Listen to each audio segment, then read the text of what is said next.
There are a wide variety of missiles in War Thunder, and with the introduction of newer and more powerful missiles every patch, it is only a matter of time before we see the 4th generation missiles and the expansion of beyond visual range combat.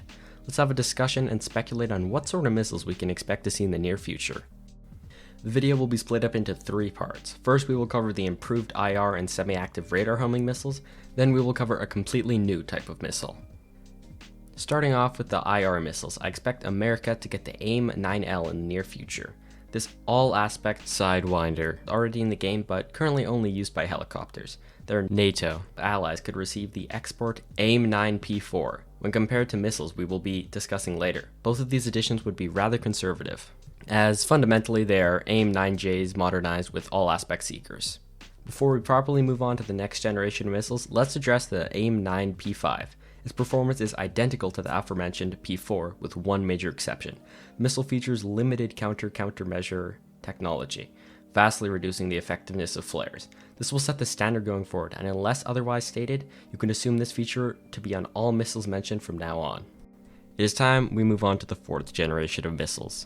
The defining features of this generation include a wider seeking field of view, thrust vectoring, and countermeasure resistance. While the Aim-9M and R-73A are the most well-known examples from the period, many other nations also produce comparable missiles, such as the Python 3, R-550, Magic 2, and PL-9C. Each of these missiles have their own unique quirks. For instance, the Aim-9M features a reduced smoke motor, which makes spotting it significantly more difficult. I guess the developers will soon be able to consider invisible missiles a feature rather than a bug.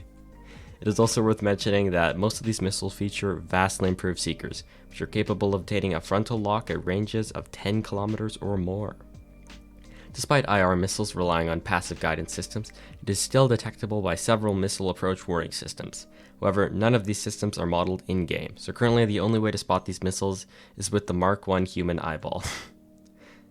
As the recording of this video, the R-60M is the only all-aspect missile. It also only has a 2-kilometer frontal lock range. To quote CGP Grey, a famous YouTuber, "At some point, a difference in amount becomes a difference in kind."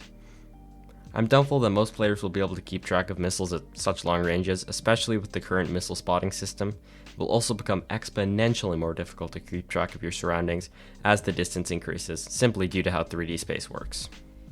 The F-4 EJ Kai can mount the AAM-3, and I personally think Gaijin will use that as a testbed for the 4th generation missiles when the time comes. This is due to the plane having the worst flight performance out of all planes capable of carrying 4th gen missiles, and thus less likely to be completely game-breaking. The introduction of these missiles will completely shake up gameplay, as most of these missiles cannot be dodged by simply dropping a flare and pulling out a max G turn. Evading these missiles reliably will require learning the proper maneuvers and using a large amount of flares. I won't be covering the 5th generation heat seekers such as the AIM-9X, R-74 M2, and other similar missiles, as otherwise this video will be over an hour long. By the way, all the stat cards shown are created by the fellow content creator Epic Blitzkrieg. He kindly gave me permission to use them. If you want to check out his channel, I will have it linked somewhere below the like button, which you should probably hit also. The introduction of the AIM-7E2 and R-24 in 2021 may have seemed like a giant leap, however it is only a small step in the grand scheme of things. The next step in BVR missile technology is represented by the AIM-7F, a SPIED, and R-27R. Compared to the E2, the AIM-7F features a new 2-stage missile motor, allowing for greater burn time and thus either more energy to maneuver or a greater maximum range. The SPIED is an Italian derivative with an inverse monopulse seeker. This improved seeker has inbuilt resistance to electronic jamming. Currently, such a jamming system is not modeled, however certain MiG-21s can already carry an ECM pod, so the introduction of such a mechanic in the future would not be too far-fetched. My limited research also shows that the Skyflash should be based on the AIM-7F instead of the E2. However, I would not be surprised if this was an intentional balancing choice, rather than a mistake. The R-27R is the Soviet equivalent. Depending on the specific variant, the missile has 40 to 80 kilometers of range in optimal conditions. The missiles can be launched from a wide variety of platforms, including the MiG-29, as well as certain MiG-23 variants. Depending on balancing needs, slightly improved versions of the aforementioned missiles can be implemented. The AIM-7M received various upgrades to its electronic and guidance systems, resulting in an increased maximum overload of 30 Gs, as well as improved low-altitude performance when compared to its predecessor. There's also the experimental Aim-7R, which featured an additional infrared seeker for terminal guidance. Unfortunately, the program never left the experimental stage and was cancelled in 1997. Alternatively, if it's the Soviets that need a buff, the R-27 received many modifications throughout its service life, including extended range and infrared versions. This would be a good place to stop temporarily, as it would put most of the major nations on relatively even playing grounds in terms of missile performance. Now it's time to move on to a completely new type of missile, the Active Radar Homing Missile, also known as the Fox 3. Where do we even start? Combining the fire and forget nature of the IR missiles and the range of the semi-active radar homing missiles. This surely won't cause balancing problems. I mean, I just couldn't even imagine that. Let's start with the American Aim54 Phoenix. This is an early active radar homing missile. As such, the missile is only semi-active radar homing at launch and relies on the aircraft for mid-course guidance. The onboard radar only activates during the last 18 kilometers.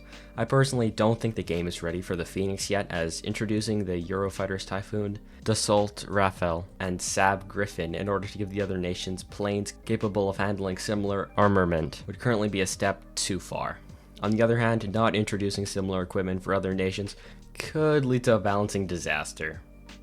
I feel active radar homing missiles should not be introduced until most nations can receive a plane with one, which would roughly correspond to Generation 4.5 fighters or the late 90s and early 2000s. While I strongly feel its introduction would be a balancing mistake, I would not be too surprised if Gaijin did introduce this missile with the F-14 Tomcat in order to drum up hype for the plane. The Russian R-73S is a completely different beast when compared to the AIM-52. This missile has a significantly more powerful radar, allowing it to be active radar homing for a significant portion of its flight. This is a particularly significant change, as the plane is free to turn off its radar and perform evasive maneuvers after the missile is launched. This missile is also only found on the MiG-31, a plane that is far superior to the Tomcat. Yes, I know the AIM-120, AMRAAM, and R-77 exist, which could be carried by the F-14 and MiG-31 respectively. No, I won't cover them in this video because I don't expect that we will see them in the game for a long time. I also haven't mentioned the anti-radiation missiles, which lock onto radio waves, such as those emitted by enemy radars. While these missiles exist within the time frame covered by today's video, a discussion on the implementation of the required mechanics would require a separate video. Now let's move on to my personal thoughts. I won't pretend to be an expert when it comes to gameplay effects of advanced missiles. While a certain other modern plane combat game includes a plethora of advanced beyond visual range missiles, that game was also designed with these missiles in mind from the start.